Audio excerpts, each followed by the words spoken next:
Hello everyone. तो आज हम डिस्कस करने वाले एचडीएफसी बैंक में चल क्या रहा है कि ये स्टॉक इतना अच्छा खासा जो गैप अप के साथ ओपन हुआ बट फिर से धीरे धीरे नीचे आ गया।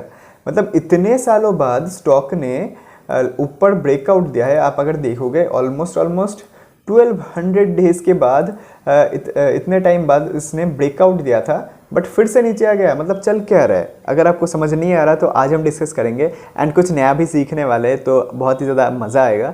एंड वन मोर थिंग कि गाइस कॉन्ग्रेचुलेशन कि हमारे चैनल में मोर देन 100 सब्सक्राइबर्स कंप्लीट हो गया है। एंड आई होप इनमें से अगर कुछ लोग भी मार्केट में कंसिस्टेंट प्रॉफिट करना सीख जाए तो बहुत बड़ी बात होगी, राइट। एंड प्रॉफिट इसलिए मैं दिखाता भी रहता हूँ कि हाँ एक्चुअल में प्रॉफिट होता है, अच्छा खासा प्रॉफिट होता है, राइट। तो वो सभी आप अगर नए हो तो किसी और वीडियो में देख लेना। एंड द थिंग इज़ आज हम डिस्कस करने वाले एचडीएफसी बैंक। तो अगर हम एक यहाँ पे सपोर्ट एंड रेजिस्टेंस ड्रॉ करें ना, तो अगर मैं हाईएस्ट पॉइंट भी ड्रॉ करूँ तो देखो यहाँ पे एक अच्छा खासा गैप अप हुआ था एंड आफ्टर दैट नीचे ही आया, राइट। एंड सिर्फ नीचे ऐसा नहीं है कि एक अच्छे खासे सपोर्ट लेवल पे ये सपोर्ट लेके फिर ऊपर जाएगा, ऐसा नहीं है। ब्रेक डाउन करके नीचे आ गया बहुत ज़्यादा, राइट। तो यहाँ पे चल के आ रहा है वो हम डिस्कस करेंगे। तो एक कंपनी को समझने के लिए उसका जो बिज़नेस है वो समझना इंपॉर्टेंट होता है, ऐसा मैं हमेशा बोलता हूँ। एंड एक बिज़नेस को कैसे एनालाइज करते हैं वो मैंने बहुत सारे वीडियोस में डिस्कस कर दिया, राइट। तो अभी लगता नहीं है कि एचडीएफसी बैंक का जो बिज़नेस है वो डिस्कस करना इंपॉर्टेंट है, बिकॉज आप सबको पता है कि एचडीएफसी बैंक कैसा है। अगर हम यहाँ पे प्रॉफिट एंड लॉस स्टेटमेंट पे जाते हैं तो देखो हाईएस्ट एवर रेवेन्यू है कंपनी का, इतना ज़्यादा रेवेन्यू इससे पहले कभी नहीं आया। एंड अगर नेट प्रॉफिट देखें तो नेट प्रॉफिट भी देखो हाईएस्ट एवर है, इतना ज़्यादा नेट प्रॉफिट कंपनी का इससे पहले कभी नहीं आया। एंड अगर बैलेंस शीट देखें तो देखो हाईएस्ट एवर रिजर्व है, हाईएस्ट एवर फिक्स एसेट है। तो बहुत ही अच्छा खासा clean and strong balance sheet हमको देखने को मिल रहा है, बट स्टॉक प्राइस में ऐसा क्यों हो रहा है तो वो हम डिस्कस करेंगे। तो सबसे पहली बात देखो, जो चीज़ मार्केट सेंटिमेंट को पोर्ट्रे करता है, रिफ्लेक्ट करता है, वो होता है स्टॉक पी। हमने अपने किसी भी वीडियो में इससे पहले पी के बारे में ऐसा डिस्कस नहीं किया है एंड मैं बहुत ज़्यादा पी पे रिलाई करता भी नहीं हूँ, बट आज हम पी के बारे में डिस्कस करने वाले हैं बिकॉज पी कभी कभी इंपॉर्टेंट होता है एंड कुछ नया चीज़ आपको सीखने को मिलेगा पी के बारे में।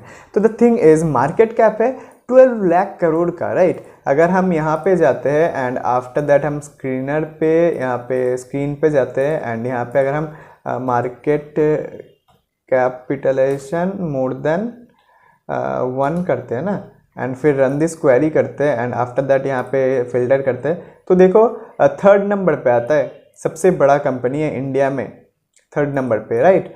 तो कंपनी इतना बड़ा कंपनी है बट इस कंपनी को जो मार्केट वैल्यू देते हैं वो ओनली 19.1 का है, ऐसा क्यों, राइट। तो सबसे पहला चीज़ जो है वो है कि यहाँ पे पी क्या है। पी होता है कि मार्केट एक पर्टिकुलर अर्निंग पे कंपनी को कितना वैल्यू करता है। सपोज मैं अगर 100 रुपीज़ कमाता हूँ तो मार्केट अगर मुझे 1000 का वैल्यू देता है तो मेरा पी हो गया 10 का, राइट। 1000 डिवाइडेड बाई 100 मतलब 10 का पी हो गया मेरा। ठीक उसी तरीके से यहाँ पे एचडीएफसी बैंक के लिए पीयू 19.1 है। एंड अगर आपने बहुत सारे दूसरे वीडियोस भी देखा होगा यूट्यूब पे तो आपको मतलब सुनने को मिला होगा कि 20 का पी या फिर 30 का पी से ज़्यादा अगर होता है तो वो स्टॉक बहुत ज़्यादा एक्सपेंसिव होता है। बट मैं पर्सनली इस चीज़ पर बिलीव नहीं करता बिकॉज पी होता है market sentiment and market sentiment एक पर्टिकुलर कंपनी के लिए अलग अलग हो सकता है, राइट।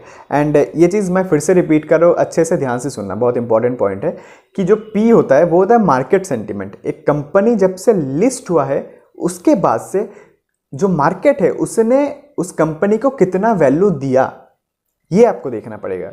आप किसी और कंपनी के साथ अगर कंपेयर करोगे तो मज़ा नहीं आएगा, तो समझ में नहीं आएगा, ठीक है। तो आपको एचडीएफसी बैंक अगर देखना है तो इसका जो पास्ट पी है, पास्ट में लोगों ने मार्केट ने कितना वैल्यू दिया है कंपनी को उसके साथ कंपेयर करना पड़ेगा कि अभी कंपनी का सिचुएशन क्या है।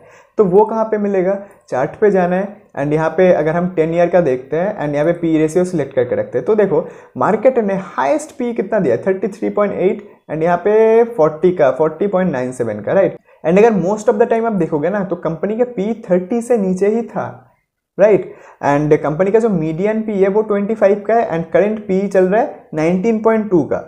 अगर आप सोचते हो कि कंपनी इसमें 30 से ज़्यादा का पी महंगा होता है एंड उससे कम में सस्ता होता है तो ऐसा इस कंपनी के लिए बिल्कुल नहीं है, ठीक है, उसका रीज़न ये है कि मार्केट ने हमेशा से इसके पूरे लाइफ टाइम में इसको ऐसा ही वैल्यू दिया है। ये एक ही बार में भी 40 तक गया है, उससे ज़्यादा नहीं गया, राइट। उससे 30 तक एक दो बार गया होगा एंड मोस्टली ये नीचे ही रहता है, इसको मार्केट कम ही वैल्यू देता है। तो ये चीज़ आपको समझना पड़ेगा, राइट। एंड यहाँ पे अगर हम स्टॉक पी पे 19.1 है, तो अगर हम इसका 3 इयर्स का एवरेज पी देखें तो 20 का है एंड 5 इयर्स का अगर एवरेज पी देखें तो 21.2 का है, राइट। तो यहाँ पे मीडियन पी हमने देखा 25 का है, 25.4 का।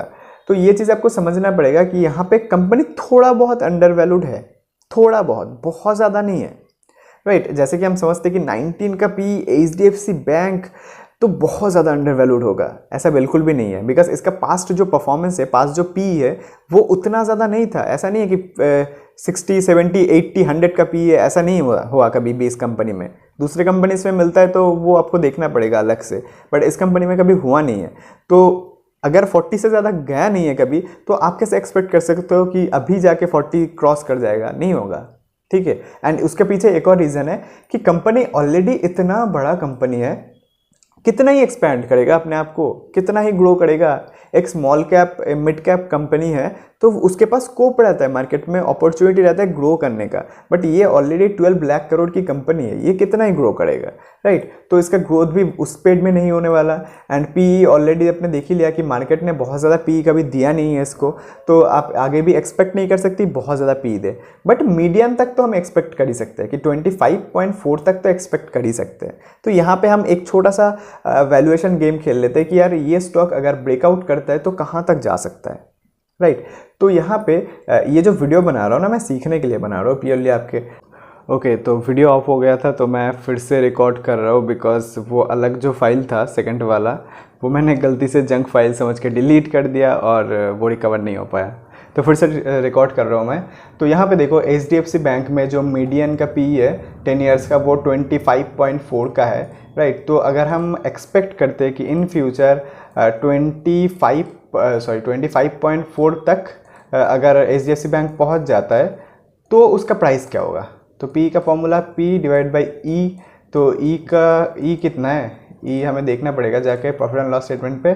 E है 84.33। अगर हम एक्सपेक्ट कर रहे हैं कि कंपनी का अर्निंग सेम ही रहेगा बट फिर भी शेयर प्राइस इंक्रीज होगा, राइट, तो उस हिसाब से हम एक्सपेक्ट कर रहे हैं कि 84.33, राइट। तो यहाँ पे अगर 84.33 करते हैं, राइट, तो यहाँ पे थोड़ा सा हमें कैलकुलेट करके देखना पड़ेगा कितना होता है। तो 25.4 इंटू 84.33 एंटर करते हैं तो 2100 का 2141, राइट, 2141 तक शेयर प्राइस जाएगा, ऐसा हम एक्सपेक्ट कर सकते हैं एज पर P 2141। तो कितने % का गेन हम एक्सपेक्ट कर सकते हैं यहाँ से? देखना पड़ेगा यहाँ से 2141, तो यहाँ तक ऑलमोस्ट 25-26% का हम यहाँ से गेन एक्सपेक्ट कर सकते हैं सीधा सीधा।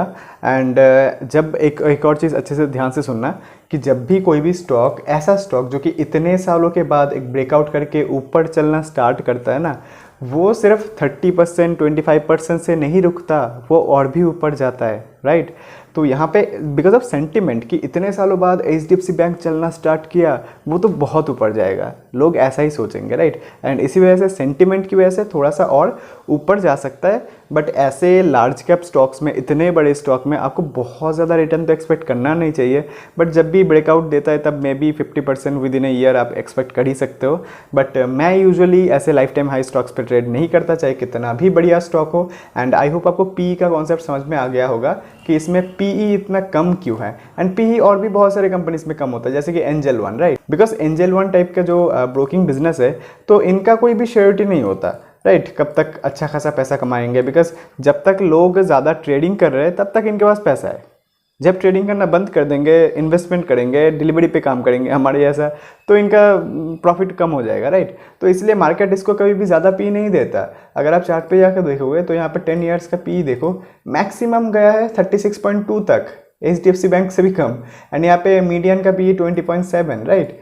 तो बहुत ही कम पी है। एंड उस हिसाब से अगर आप नेस्ले इंडिया का देखोगे, बिकॉज ऑफ FMCG कंपनी है, इनका डिमांड बढ़ने ही वाला है, कम नहीं होने वाला, तो इसका पी देखो 64.1 का है। एंड अगर 3 इयर्स का एवरेज देखोगे 81 का पी है, 81 का 3 इयर्स का एवरेज, राइट। तो यहाँ पे चार्ट पे जाके भी देखोगे 10 इयर्स करते हैं एंड यहाँ पे पी रेशियो करते हैं, देखो इसका हाईएस्ट पी देखो 89 तक गया है। एंड मीडियन पी देखो 71 का मीडियन पी है स्टॉक का, 10 इयर्स का मीडियन।